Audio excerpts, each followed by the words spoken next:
Oke, Bismillahirrahmanirrahim. Iya, Assalamualaikum warahmatullahi wabarakatuh. Kali ini kita akan mendiskusikan mengalir saja kemana arahnya. Yang jelas, tajuknya Raja Jawa, sebuah idiom yang lagi keren-keren ya dibicarakan dalam dunia politik. Namun aku akan membawanya ke dunia antropologis ya, atau nanti bisa mengarah ke teologis juga. Silahkan saja karena sudah hadir narasumber kita ya, Kang Mahaguru, dan ada juga Kang Sang Tajali ya. Kang Mahagurunya dari Jakarta, Kang Sang Tajalinya dari Sumatera ya. Kita ikuti uraian dari Kang Mahaguru yang memang berbeda dengan pemikiran mainstream. Dan dia sekarang lagi menyusun bukunya dan menarik untuk kita diskusikan. Nanti silakan saja, mau setuju monggo, nggak setuju monggo, nggak apa-apa, mau disanggah juga monggo, asalkan kita bertarung dalam tataran argumen ya. Jadi harus baik, nggak boleh sentimen ya. Yang kita kedepankan itu adalah argumennya ya. Oke, berikutnya aku apa ini? Manusia setengah apa ini? Sebentar, ada tamu kita. Halo? Ya, Halo? host. Pagi-pagi. Pagi, bisa Ada dites. nggak suaraku? ada dengar. Kurang keras tapi. Coba dites dulu. Manusia Aku setengah namanya- setengah Indomie. Setengah Ya, betul, Indomie. betul, betul. Oke. Aku kesini karena mau diskusi dan nyimak Mahaguru. Dia ini keren banget. Oke. Boleh. Oke, nanti yang mau naik silakan ajukan permohonan dan semoga tidak ada kendala teknis ya. Ini berkali-kali kita coba dubbing terus. Waktu dan tempat untuk Mahaguru, kami persilahkan. Bagaimana ceritanya? Ini benar-benar spektakuler ya. Dia bilang bahwa Adam itu diturunkan di tanah Jawa, khususnya Solo. Apakah nanti ada kaitannya dengan Raja Jawa? Kita mengalir saja. Monggo, waktu dan tempat kami persilahkan, Mahaguru. Iya, baik. Saya membawakan Nabi Adam terlahir dan tercipta di Nusantara itu juga berdasarkan ayat-ayat Al-Quran ya. Jadinya di mana di surat Al-Insan ayat kelima itu dinyatakan bahwa air surga itu adalah seperti air kapur, minuman dari air kapur.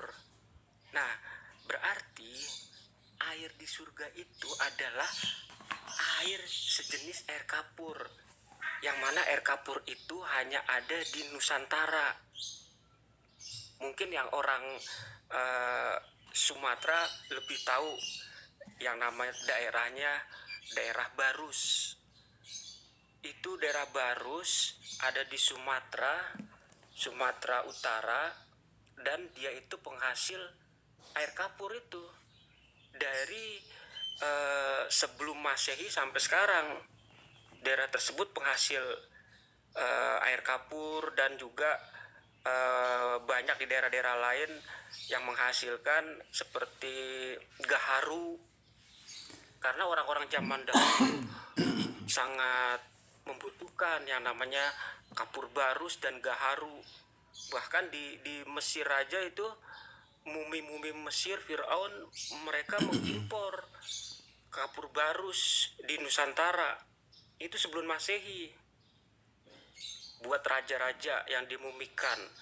Nah, saya bawakan Nabi Adam tercipta dan terlahir di Nusantara itu sesuai dengan teks-teks Al-Quran yang seperti tadi saya utarakan ya kan, yang terutama itu di surat Al-Insan ayat 5 tentang air kapur. Terus lagi setelah air ada unsur tanahnya, tanah Nusantara yang subur dan makmur. Terus unsur api diwakili oleh saripati jahe. Nah, air jahe itu ternyata minuman surga juga.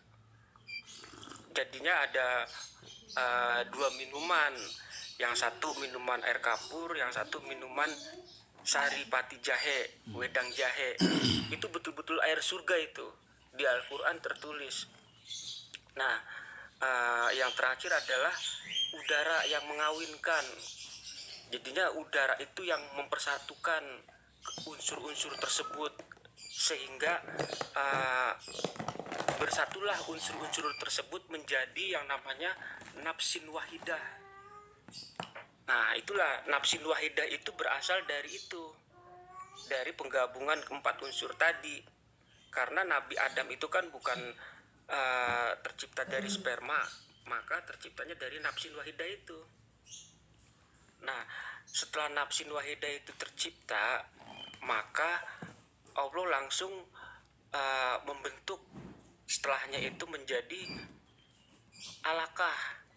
Alaqah itu apa? Alaqah itu adalah seperti kalau Arabnya bilang lintah yang menggantung. Karena memang alaqah itu adalah seperti bakal embrio, dan itu posisinya itu dia seperti menggantung gitu. Nah, menggantungnya itu di mana? Menggantungnya itu adalah di seperti guci atau tembikar dari tanah liat. Karena Adam itu betul-betul dari tanah. Dan ini kejadiannya di Nusantara, di dalam tanahnya Nusantara. Nah, setelah menjadi alaqah, barulah di situ akan muncul yang namanya plasenta primitif. Istilah kedokterannya umbilical cord. Nah, plasenta primitif itulah nanti yang akan menyempurnakan pembentukan Adam. Nah, di ayat-ayat Al-Quran, khususnya di surat Ali Imran ayat 59 kalau nggak salah, itu dikatakan bahwa penciptaan Adam itu serupa dengan penciptaan Nabi Isa. Nah, berarti kalau kita merujuk ke penciptaan Nabi Isa, karena kan di situ penciptaan Nabi Isa itu kan tertulis jelas di Al-Quran. Jadinya saya mendapatkan pemahaman penciptaan Adam yaitu dari penciptaan Nabi Isa.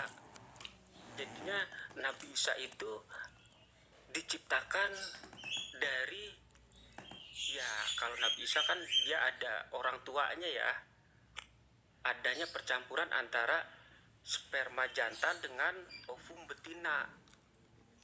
Jadinya kalau di Al-Quran itu memang sangat jelas. Jadinya begitu Maryam mengucilkan diri, ya kan, terus dia nggak bergaul kepada dunia luar, dia menutup diri. Nah, disitulah Allah mengirimkan ruhana. Kalau di teks Al-Qur'annya ruhana, tapi ruhana itu adalah Roh Kudus.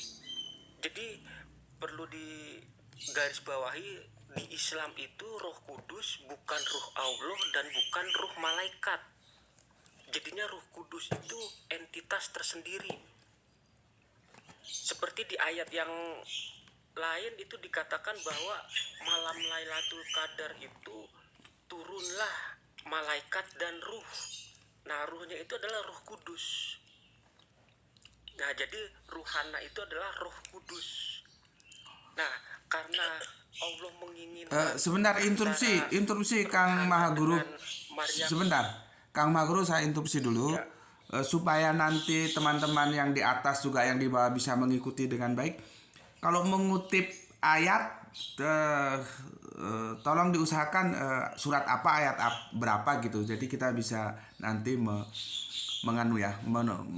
menuju ke sana untuk kita diskusikan bareng-bareng. Jadi disebut misalkan tadi tentang Adam, penciptaannya itu sama dengan Isa, itu surat apa, ayat berapa gitu. Jadi nanti kita punya rujukan bareng-bareng. Monggo silakan dilanjut. Iya. Sebentar, saya sambil buka data ya. Silakan. Untuk yang lain kalau mau naik silakan ajukan permohonan Anda untuk naik. Kita mendiskusikan bahwa Adam itu dari bumi Nusantara. Menarik diskusinya. Iya, terus kalau bisa host jangan melebar dulu host dari Nabi Adam ke Isa ke Muhammad ke yang lain. Fokus di Adam dulu, nanti kasih ruang buat nanya gitu kita. Salah satunya ini keren nih Bang aduh nggak kelihatan. Iya, Apa semua benar. pohon dan tumbuhan apa apa semua tumbuhan dan pohon yang disebut ada di Nusantara gitu. Jadi kita bedah Adam dulu nih, baru ke nabi yang lain, pembahasan ke yang lain nih. Karena menarik. Di sini kan kayak saya kan nggak percaya kalau manusia itu dari Adam. Nah, nanti kita satukan cocok loginya, pas enggak gitu. Dapat benang merah enggak di situ? Iya, Itu menurut baik saya saya sih. teruskan ke Adam ya.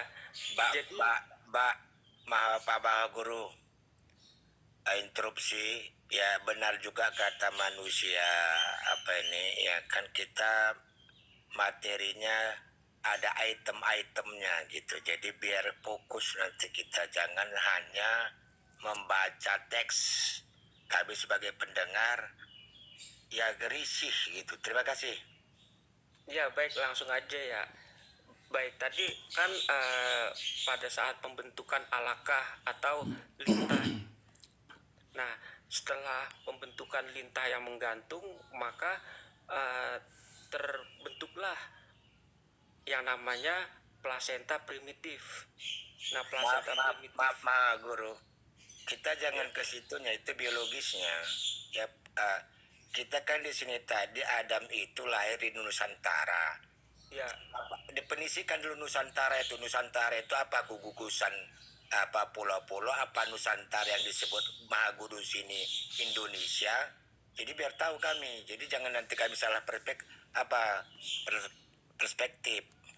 Oke, Ya, gini, Nusantara yang gini, saya Kang maksud Mahaguru adalah gini, Jawa Tengah. gini Kang Mahaguru, aku jelaskan lagi. Yang dimaksud oleh Kang Mas Eta Live tadi itu begini loh.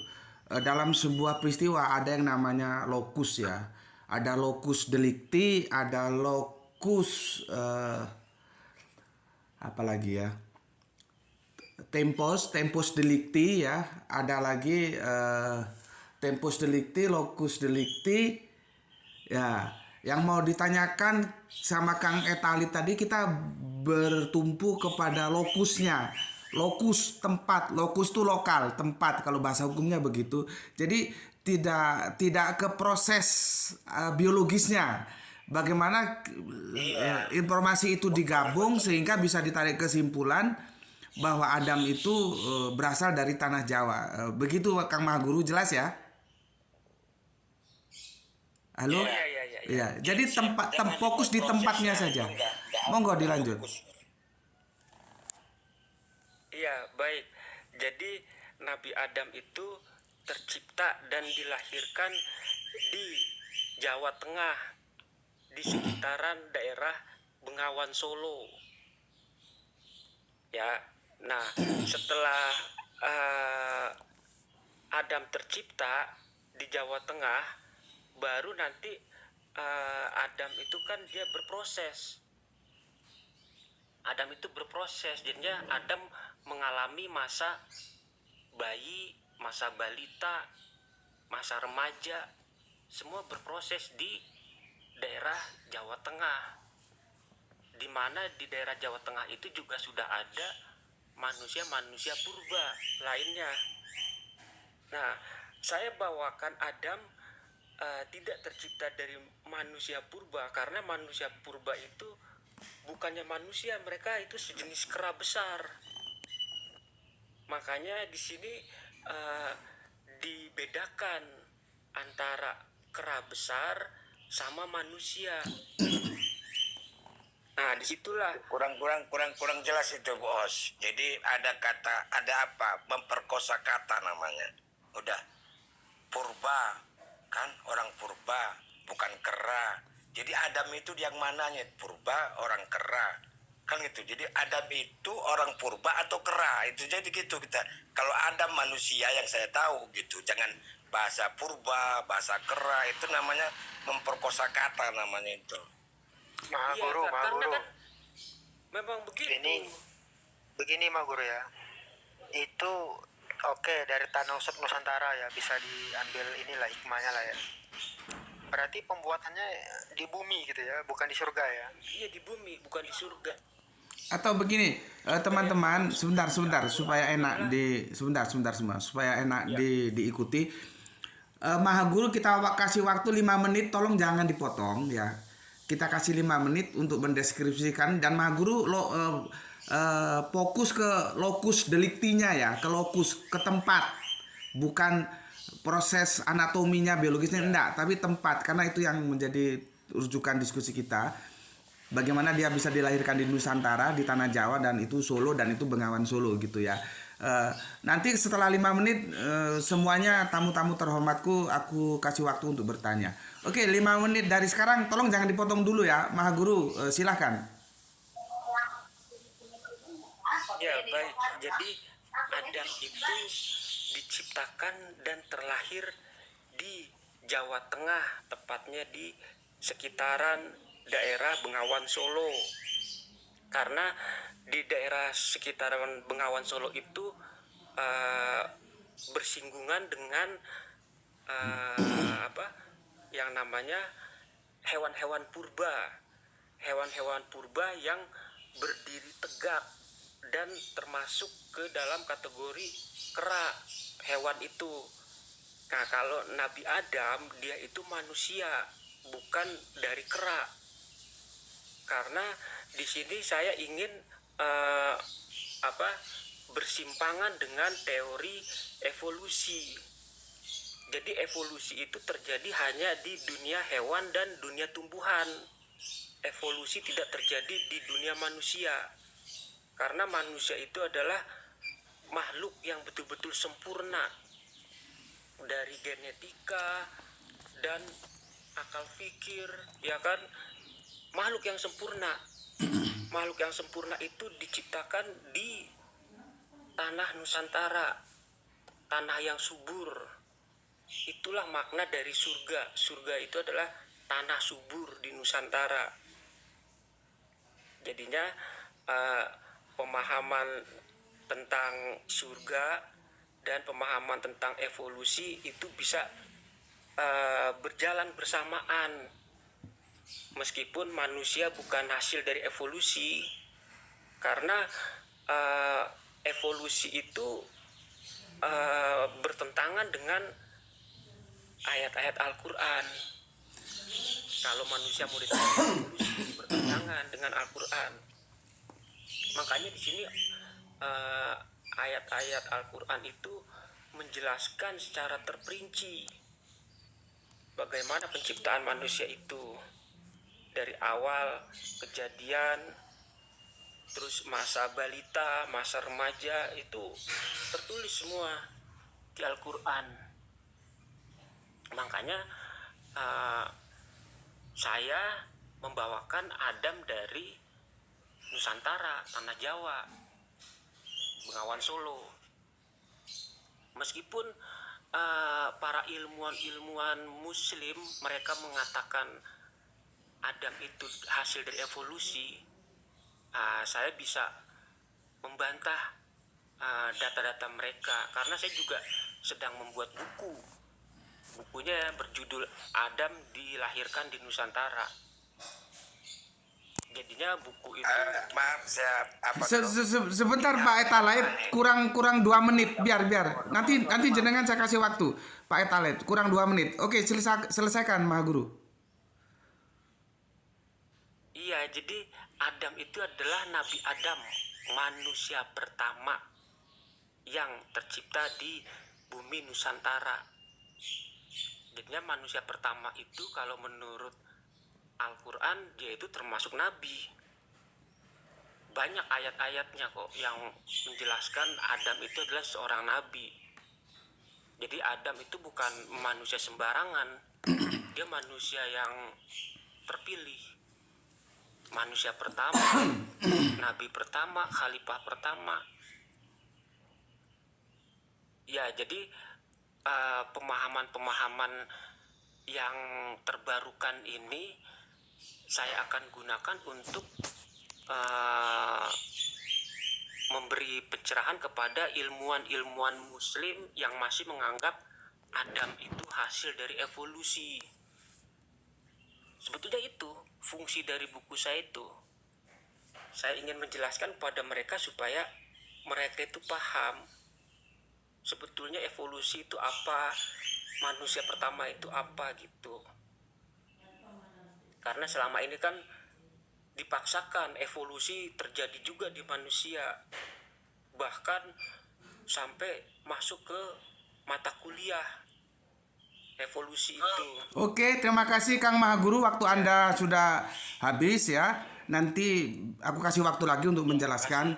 Oke, sekarang Kang Sang Tajali mohon sabar sebentar ya. Ini sepertinya Kang Mas Etalit ingin segera mengkonfirmasi. Untuk Kang Mas Etalit ya, silahkan Anda mengkonfirmasi kepada Kang Mahaguru. Monggo, waktu dan tempat kami persilakan. Yang lainnya tolong antri dulu. Monggo, silakan. Selamat pagi. Ini saya ingin tahu dulu, maaf, bukan saya sejarah itu harus ada arkeologi, ya, ada peninggalan, ada prasasti, ya kan. Jadi kalau hanya cerita itu namanya narasi yang dibangun. Satu, ya. Kedua, saya belum kenal dengan Mahaguru ini.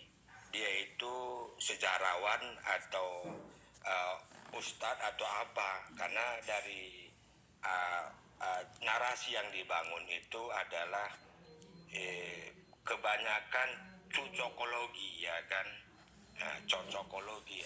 Jadi saya menganggap begini, Mahaguru ini hanya membuat antitesis yang telah ada sebelumnya, kan. Lantas ya prank gitulah kalau anak sekarang, sensasional, bukan satu temuan ilmiah, ya. Jadi kenapa saya katakan seperti itu? Ada 3 yang saya lihat tadi dalam komunikasinya. Satu, bahasanya itu Adam sebagai bukan orang manusia purba dan bukan orang kera, itu bukan bahasa ilmiah, ya kan. Kalau kita Adamnya aja, jangan bawa yang lain. Yang kedua, tidak ada disebutnya situ prasasti atau satu peninggalan yang meyakinkan bahwa Adam itu dibuat dari kecil, dari tanah Pulau Nusantara. Yang terakhir, kata-kata tumbuh-tumbuhan yang ada di daerah Nusantara, berarti Mahaguru belum belajar geografi dan klimatologi tentang tumbuh-tumbuhan. Karena bisa ada di satu tempat, ada di tempat yang lain tumbuh-tumbuhan itu. Thank you, terima kasih. Itu yang saya lihat. Jadi belum cocok dari pandangan saya tentang narasi yang dibangun. Terima kasih. Oke, terima kasih Kang Mas Etalit. Yang lain tolong sabar antri. Silakan Kang Mahaguru dikomentari. Iya, baik. Jadi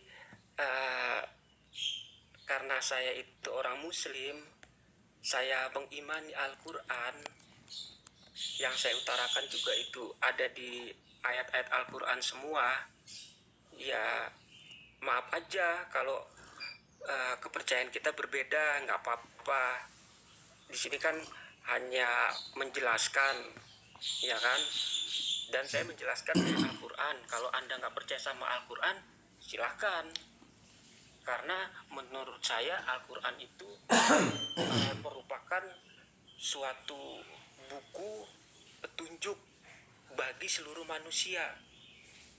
Nah, petunjuk itu di dalamnya terdapat beberapa hal-hal yang seperti ilmiah, seperti sejarah, itu ada di Al-Quran semua. Karena saya orang Islam, saya merujuknya ke Al-Quran. Ya, jawaban saya sih itu aja, simple. Terima kasih. Oke, Kang Etalit mau dikomentari? Komentarin. Saya sudah buka, ya, tentang kata-kata Nusantara.